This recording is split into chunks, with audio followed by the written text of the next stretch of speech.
Director Jordan Vogt-Roberts said at this year's San Diego Comic-Con that his upcoming Metal Gear Solid movie will be faithful to its video game roots. Vogt-Roberts, whose most recent work was last year's Kong Skull Island, has the unenviable task of bringing one of the most popular modern game franchises to the screen.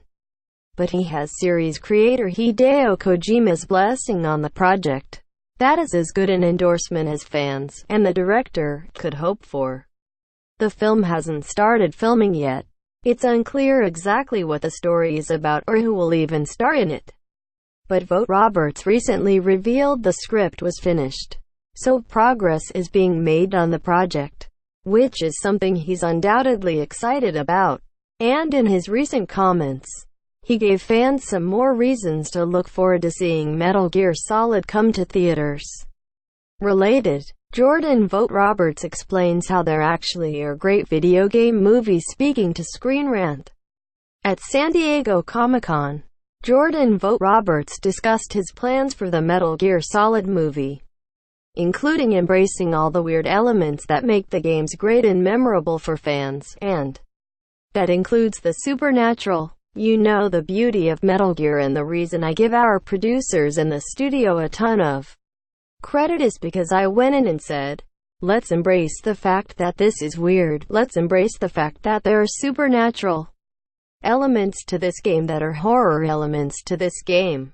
Let's embrace the fact that there are weird Japanese quirkiness and idiosyncrasies and oddities that are all framed around this very self-serious world, and let's lean into those things and let's have it be unique and unlike anything else because it represents those things, and let's have the rest of the world fall in love with it because of that, as opposed to trying to make it something else.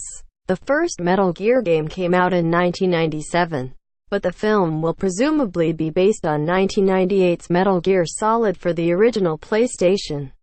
The video game's plot has Solid Snake infiltrating an Alaskan base and battling the colorful members of an elite terrorist group.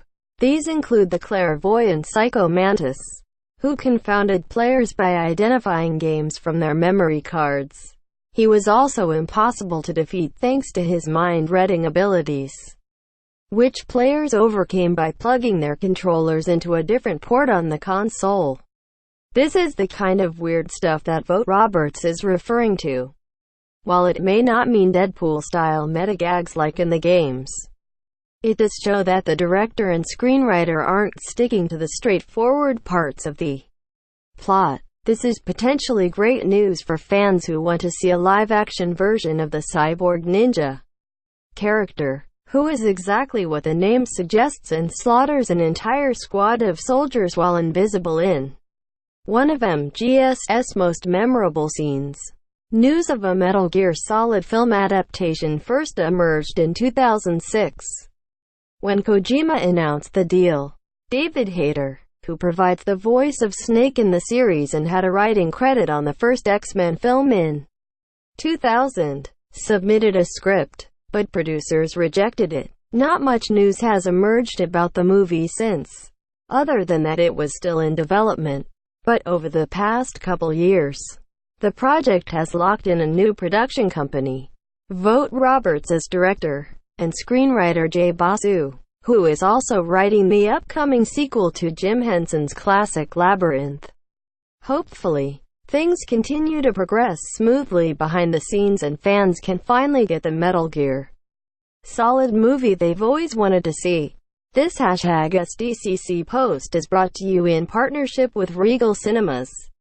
Tags: Metal Gear Solid Comic-Con. Looking for an ad-free experience on Screen Rant?